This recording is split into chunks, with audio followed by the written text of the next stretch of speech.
Welcome to the Smarter Science of Slim, the scientifically proven program where you eat more and exercise less to burn fat and boost health. Eat smarter, exercise smarter, live better. I am so ready for that. Hello everyone, this is Carrie Brown and I'm with Jonathan Bailor in a lovely warm studio in sunny Seattle. It is sunny, and it is Seattle, and I couldn't think of another S. We're not sleepless. And we're not sleepless, and we are extremely sane. And I'm excited about today's show, Carrie. Why? Because... Wait, you get excited about everything, Jonathan, everything. Well, that's not true. Remember, we talked about this, baseball. Oh, you don't get excited about baseball? Do not get excited about baseball. Me either. Never, I mean, let's not, I don't want to throw the baseball people under the bus, but it's just never been my cup of tea. Thing. Yes, me either. So or cricket. What? Still don't understand cricket. Don't get me started on cricket. The thing that does get me excited, though, Carrie, is one of the most common, and I think, listeners, we've definitely touched on this in previous podcasts, but I wanted to dedicate one podcast to it so it could just be the place we could direct people to when they have feedback. So if they have feedback, direct them to this show, because it will be the definitive resource for ways to save time or arguments for the fact that going sane, not only once you get the hang of it, does not take more time, but actually saves you time versus eating a conventional Western insane diet. Oh, I love that. That's a brilliant topic. I love saving time. Love saving time. So first and foremost, and we'll just go back and forth here, Carrie, I'll go in order of biggest chunk of time saved. And hopefully if we do this correctly, because again, listeners, as you know, we don't really plan these episodes. We just give you our heart and soul essentially live and uncut, because you know what? Life is live and uncut. So why not be that way on the air? Mine certainly is. So, okay, first and foremost, big rock number one. If you exercise according to conventional wisdom, it will take you 10 to 15 hours per week to meet those requirements. I'm including travel time to the gym, all the extra time you have to, random creepy guy wants to talk to you at the gym and you're too nice to just tell him to buzz off. So that takes another 15 minutes of your time. So right away, if you're following the conventional eat less, exercise more wisdom, you've got 10 to 15 hours per week you're spending exercising. When you get eccentric, that falls to at most 1 hour per week. So right there, we're starting out at plus 9 to 14 hours. Boom, right there. So I frightened you then, didn't I? You did, and you kind of hurt my ear a little bit. So right from the get-go, again, remember, it's not just about eating, it's not just about exercise, it's about living smarter, and part of living smarter is exercising smarter, and when you exercise smarter, we could basically end the podcast right now, because technically, if you took even a third of the time you spend exercising on buying and preparing whole foods, you would get better results, and you would still have 6 hours left over. By far. But that's so let's keep going though, because, and also let me give one disclaimer here, Carrie. Obviously, I'm going to contrast this to the conventional wisdom about how to be healthy. Just eating candy bars and playing video games all day is going to take less time, right? We're not comparing this to... Well, I don't know. Video games, not that I've ever played one, ever, but video games can be an enormous time suck. But I guess the point I'm trying to make is it will be, as listeners, you will see, and as you've experienced, because you live this lifestyle, when comparing eating more and exercising less, but smarter, to eating less and exercising more, but harder, it is incredibly easy to show how that is a more efficient, how our smarter approach is a more efficient approach. However, if the thing is go to someone who doesn't care about their health in any way, shape, or form and tell them that they can spend less time doing this lifestyle, that is going to be a harder thing. But I guess I'm not comparing us to people who don't care, and they're not going to care. So what we're here to provide is for the people that do care, a more effective and efficient approach, right? But if you're just one of these people, like I was talking to someone the other day, and they're just like, they literally don't care. And there are some people that don't care. Like there are some people who smoke, know that it's killing them, and don't care. And that's fine. That's totally fine, right? Yeah. But I don't think the burden of proof, there will probably never be, right? Not exercising at all will by definition take less time than any exercise program. If you're listening to this show, you care. Exactly. So I guess I can stop babbling about that and say... stop babbling, Jonathan. The point, though, listeners, is if you're going to use this as a resource for other people, just understand that we're comparing it to doing something, aka the conventional approach, not comparing it to being completely apathetic, right? Yeah. Okay. Because obviously, if you're not exercising, you didn't save yourself any time because you're not exercising already. All right, so exercise, Carrie. What would you put next on the list in terms of just a big chunk of time you can save when you do that smarter? For me, trips to the store. I am, for those of you who follow my blog or Facebook will know that I'm a bit of a hermit.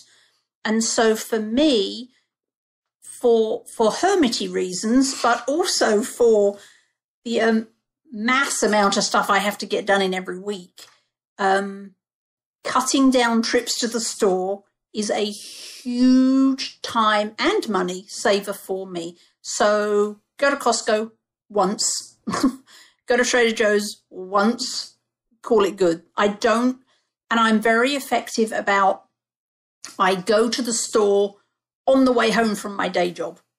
I don't go home and then make a separate trip. So I plan my driving.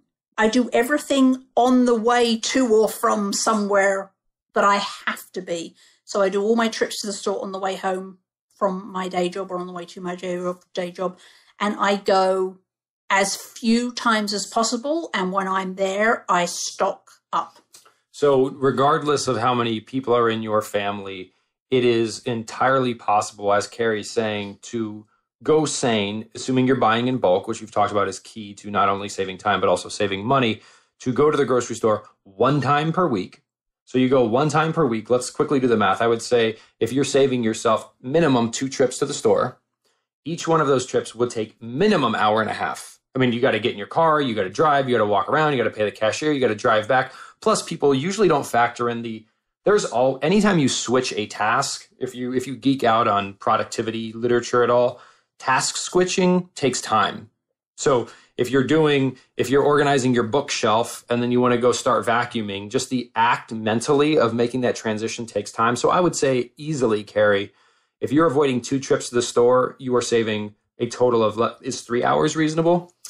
Yes, and that's with me as my hermity single self who does not have children or a spouse to waylay me when I'm trying to get around the grocery store. So for me, that would be a good number. If you have children and you have to take them with you and all that entails. And get them ready, get them dressed. And get them ready. And then, of course, I have been to Costco with a girlfriend and her child. And that trip to Costco took twice as long and she's a delightful child and she's very well behaved. But, she had to eat and she had to drink and she had to pee. And can I say pee on a show? Anyway. Well, I was like, it's not only children that eat, drink, and pee. I mean, I do that too. So. Right, but if you add children to that, the whole shopping experience takes longer, and so the less of them that you can do, the more time you're going to save. Brilliant. No, I love that. So, Carrie, I've taken the exercise and said, when we live this smarter lifestyle of eating more and exercising less, we save ourselves 9 to 14 hours per week on exercise, and we save ourselves 3 to 5 hours per week on trips to the store. So the thing I'll add is this is called batching. So you batch stuff, you do everything at once. So you batch your trips to the store, and then I would highly recommend, especially if you're comfortable with assembly, but even if you're not, you can still do this, is batching your cooking. Oh, absolutely. And assembly or real cooking. Sorry, Jonathan, I have to tease you about that. Batch cooking is absolutely the way to go if you want to save time and money. And to me, this is one that is that is really underestimated by most people, because let's take this is a place where I actually think we can win, even when compared to doing quote unquote nothing. Because here's what a standard Western diet approach to lunch at the workplace is. You leave your desk, you drive someplace else, you wait in a drive-through window at lunchtime. So you're sitting in your car for at least 20 minutes, at least, and then you drive back. The act of acquiring your lunch, let alone eating it, is an hour. And you could make soup, fabulous, sane, perfect soup for the entire week in less than an hour. Easily. And this is so key, folks, because like even it takes no longer to microwave a recipe that you cooked in bulk on Sunday afternoon than it does to microwave a processed frozen dinner. That's absolutely right. You can make your own frozen dinners. And in fact, if you do that, this is one thing, Carrie, which I have seen. It's not universal, but it's pretty close to universal, that people who are able to live their optimal life do like cooking in bulk. It can't just be, oh, it's dinner. What are we going to do? Oh, what do we do? Okay, let's just order pizza. Forget about it. It's just like literally, and it doesn't even have to be every day. It's even if you have a big family, it's depending on the size or the number of people you're feeding, 1 to 3 days a week. You set aside 1 to 3 hours, depending on how elaborate you're cooking or how much you're cooking. And you are literally every single day, then you're ready, and food preparation takes seconds because you're good to go. And for me, I make soups in bulk, put them in the freezer, or if I'm just making them for 1 week, just put them in the fridge. But then lunch and dinner literally takes 2 minutes. And even if you cook a la carte, like you're not cooking in bulk, the key components or constituents of this lifestyle are a delicious whole food fats, nutrient-dense proteins, and non-starchy vegetables. So a go-to a la carte meal is just saying, okay, let's assemble those if you're not into elaborate things. So get some fish, poach it, bake it, saute it, get some vegetables, steam them, roast them, saute them, have some whole food fats either on your vegetables or marinate your chicken in it, or have some avocado on the side, or have some macadamias, or have a delicious sane dessert packed with cocoa and coconut. Step 1, step 2, step 3. That takes 5 minutes. I mean, it's just, instead of putting pasta in the bowl and letting it boil and then putting pasta sauce on top of it, put some friggin' vegetables in the bowl and then put a little bit of salmon on the stove, and it's sane, and it took no more time than putting a Hot Pocket in the microwave. And there are a bunch of recipes on my website, which is carriebrown.com, which are fast 10-minute dinners, which are for those of you who enjoy cooking or who want to cook or who want the variety, who don't want, poached fish and sauteed vegetables all the time. There's lots of options out that you just need to spend a little time working out the ones that work for you, and then you're good to go. Once you've made them a couple of times, you'll know how to do it without reading the recipe. It's fast, it's simple, delicious, sane, fantastic. And remember, friends, this is not all. Anyone who says, I don't have time to do this, is really saying, I don't have time to eat things other than starches and sweets, which doesn't make any sense. Because, most of the time, most people, unless you're eating ramen noodles or however you say it, unless you're eating ramen noodles and for dinner and toast for breakfast, there's something else going on. We don't just eat starches and sweets. So all we say when we say eat more but smarter is eat so much of the other stuff that you're too full for the starches and sweets. That's it. So it's literally, this isn't a raw diet where you have to only eat raw foods and you have to shop at certain stores. This is literally just saying, eat so many non-starchy vegetables, nutrient-dense protein, whole food fats, and low fructose fruits that you're too full for starches and sweets. Most of us already do that. We just don't eat enough of them to fill us up so that we're too full for starches and sweets. So it might just be a non-issue completely, like just do what you're doing, just cook more of the good stuff so that you're too full for the bad stuff.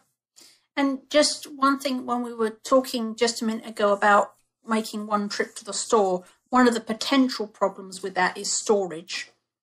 I have an extra freezer in the garage.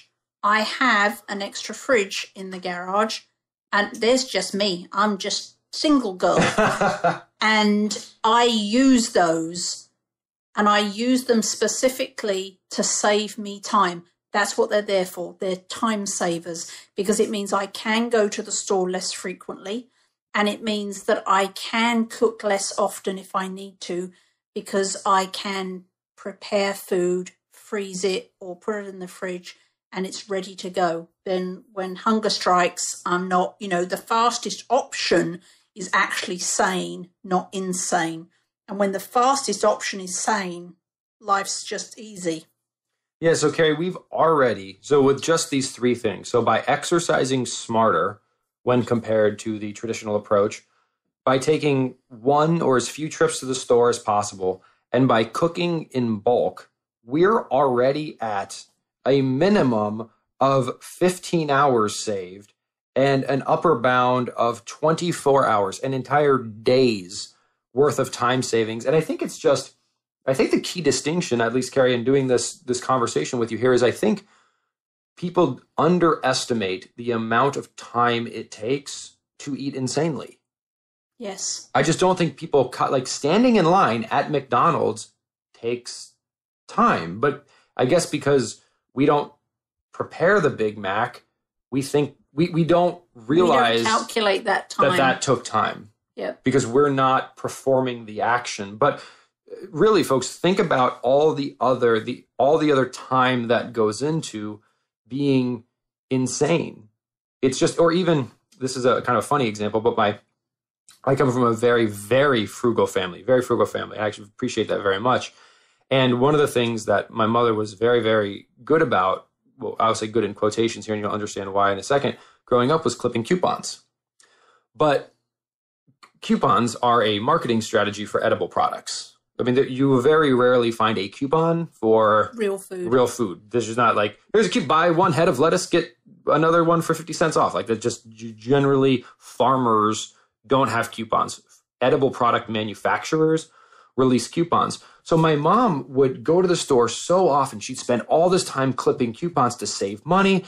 And really, the amount of money she spent on edible products, the amount of time she spent trying to save money on edible products, if she would just shop the perimeter and get non-starchy vegetables, nutrient-dense protein, whole food fats, and low fructose fruits like clockwork, it is not only less expensive, but it is absolutely less time-consuming. And when you add on the things that we don't like to think about, like downtime when you're sick, downtime when you're at the ER, downtime when you have a heart attack, or, if you are diabetic, the amount of time that takes for you to manage that. And that's when there's a whole bunch of time there that we don't think about. But it's true that if we don't have to spend time taking care of our health crises because we don't get to crisis point, that's more time in our little bank account. Absolutely. And money. Absolutely. And compounding that even further, when we realize, and the research is bearing this out now, that willpower, aka the amount of effort we're able to put forward, is a fixed resource. Like, we can't just, at some point, we're just like, we're done. If we no longer have to force ourselves to exercise, even if it takes a little bit of effort to start thinking this way and acting this way, again, you don't have to be spending that time, that willpower on just go to the gym, just stay on the treadmill for another hour, just do it, and then you get home and you're like, oh, forget about it, I'm just gonna eat ice cream because I'm exhausted, I'm tired, I just went through that horrible ordeal.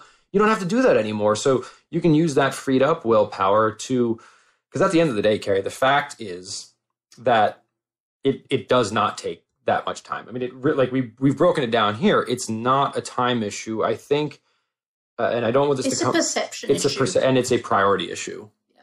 And I hate to do this because it sounds like you said it's a little bit more the dark side, but in terms of priority, just some statistics that I think might be helpful really quick. And again, don't want to get too dark here, but these are just the facts. So I compiled a top 10 list of the most compelling reasons to stay sane and avoid insanity. And Carrie, let's just kind of alternate these to maybe help get those priorities lined up with reality. So the first reason is that the rate of obesity has more than doubled since 1980. There are now about as many overweight people alive as there were total people alive a century ago.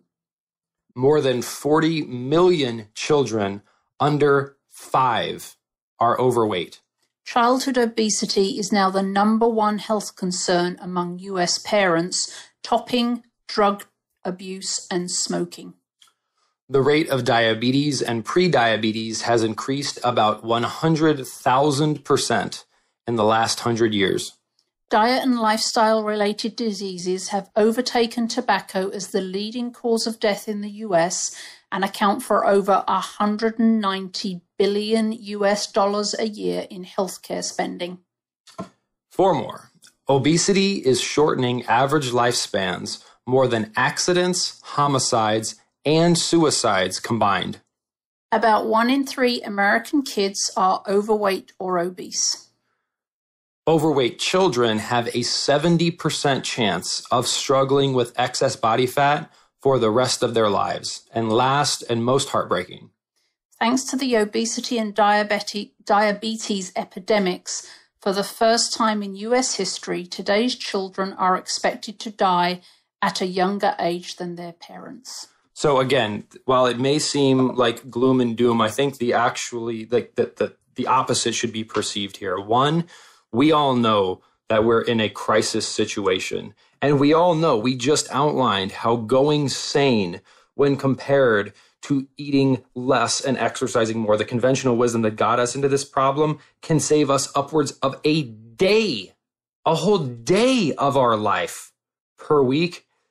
In addition to saving lives on a mass scale, as Carrie and I just elucidated with that top 10 list. So we've got the facts on our side, we've got time on our side, and I think it's pretty clear where our priorities should be.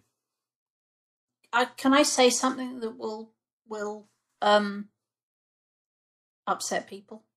Yes. Turn off the TV. Yes, but keep the radio and the podcast and the shows and iTunes on this week and every week after. Eat smarter, exercise smarter, and live better. We'll chat with you soon. See ya. Wait, don't stop listening yet.